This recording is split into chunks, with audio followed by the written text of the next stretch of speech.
پیشاب کی چھینٹوں سے نہ بچنا کیا عذاب قبر کا سبب بنتا ہے؟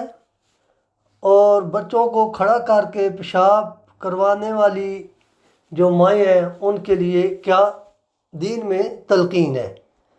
دیکھیں، ہمارے دین اسلام کے اندر چھوٹا گناہ ہو یا بڑا گناہ ہو، کبیرہ ہو یا صغیرہ ہو، اس سے پرہیز کرنے کی تلقین ہے، اس سے بچنے کی تلقین کی گئی ہے۔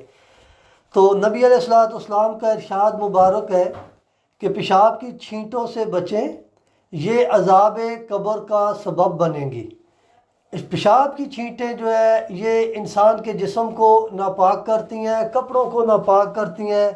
آج کل سائنسدان بھی کہتے ہیں بیٹھ کر کے پیشاب کیا جائے، انسانی صحت کے اوپر بھی اثر پڑتا ہے، اور ہمارا دین اسلام بھی کہتا ہے کہ خود کو ان چھینٹوں سے بچاؤ، یہ باعث عذاب ہے اور یہ باعث بیماری ہے۔